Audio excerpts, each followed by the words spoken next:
తెలుసుకున్నాను sir. Congress party భయం వెంకటస్వామి గారు జేఎన్ఆర్ ఫోన్ లైన్ లో. వెంకటస్వామి గారు వినిపిస్తుందా? వినబడుతుందండి, వినబడుతుంది.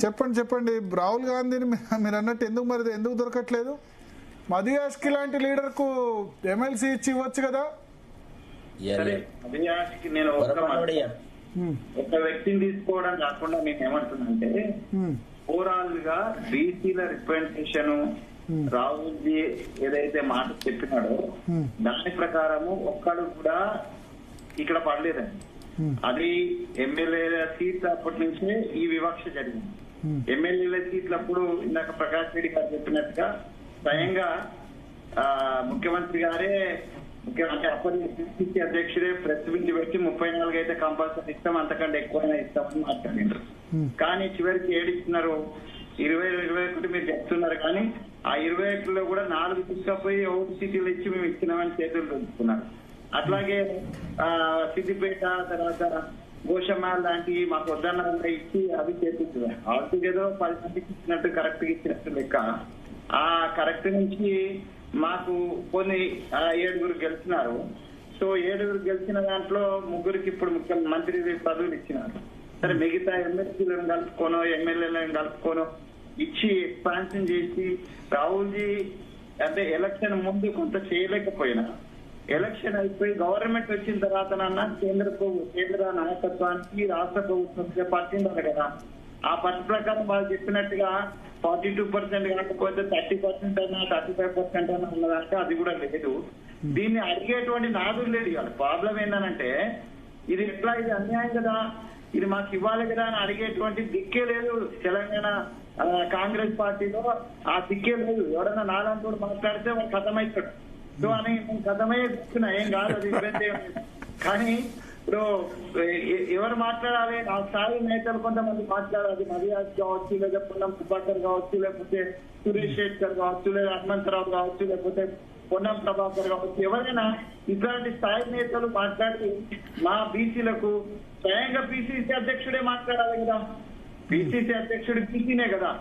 సో కాబట్టి పిసిసి అధ్యక్షుడు సంఖ్య తక్కువ ఉంటే భవిష్యత్తు నేనేమంటున్నానంటే నేను నా కోసమో లేకపోతే వ్యక్తుల కోసమో నేను మాట్లాడతలేను. పార్టీ బతకాలంటే, పార్టీకి భవిష్యత్తు ఉండాలంటే కేంద్ర ప్రభుత్వంలో ఉన్నట్టు కేంద్ర నాయకత్వంలో ఉన్నటువంటి వ్యక్తులు రియలైజ్ కావాలి. ఇక్కడ మీరు చేసిన వాగ్దానం ప్రకారము ఏం నడవటం లేదు.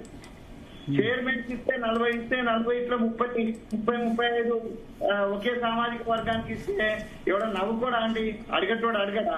మనలాంటి వాళ్ళ మీద కింద పడ్డ బ్యాంక్. మరి మీనాక్షి నటరాజన్ అంత మొన్న మధ్యప్రదేశ్ నుంచి ఇప్పుడు రాజ్యసభ కూడా ఇచ్చారు, ఎందుకు ఆమె పట్టించుకోవట్లేదు? మరి ఏం పట్టించుకుంటుందని అంతకుముందు ఆమె ఎవరు ఇంతకుముందు దీపక్ దాస్ గురించి ఉండే వారు ఉండేది. వారప్పుడే విధ్వంసం అయిపోయింది. ఈమె చక్కదిద్దేం లేదు. ఈమె అడిగితే ఏం చెప్తా అంటే నేను I confine to the organisation, I don't involve in this government affairs అని చెప్పేస్తుంది. అమ్మా ఆయన నిర్మోహమాటంగా చెప్పేస్తుంది. వెంకటస్వామి గారు చేసినట్టే government affair sir, it is a political affair sir. Political affair ఇప్పుడు అన్న it is organisational affair, it is not a government affair.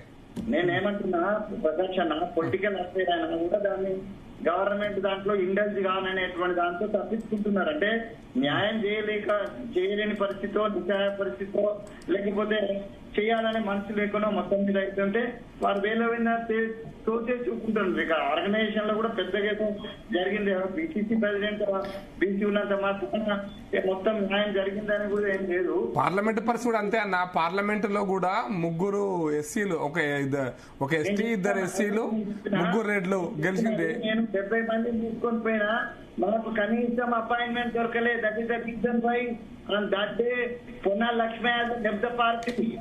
మీరు రియలైజ్ కావాలి. పొన్నాల లక్ష్మయ్య, హనుమంతరావు, మధుయాష్కి గౌడు, పొన్నం ప్రభాకర్, మహేష్ గౌడు నా రోజు పెట్టిన నేను చిన్న అనుకున్నాం. 10 ఏళ్ళ సంఖ్యనాడు కాంగ్రెస్ పార్టీలో 11 సర్వీస్ అప్పటికి.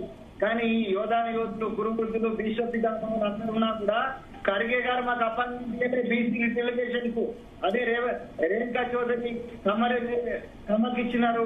లేకపోతే బెంగాల్ నుంచి వచ్చినటువంటి మైనంపల్లి హనుమంతరావుకు ఇయ్యడమే కాకుండా 2 సీట్లు ఇచ్చినారు. అంటే కేంద్ర నాయకత్వం దగ్గరనే బీసీల పట్ల విపక్షం ఉన్నదనేది చాలా స్పష్టమైంది. ఒక్క నిమిషం భరత్ గారు. ఒక విషయం సార్, నేను చెప్పిన పాయింట్ అదే సార్. వెంకటస్వామి గారు చెప్పిన పాయింట్ కూడా నేను చెప్పింది అదే. కాంగ్రెస్ చెప్పండి సార్. సార్ ఇప్పుడు 1978 నుంచి అయితే నేను చాలా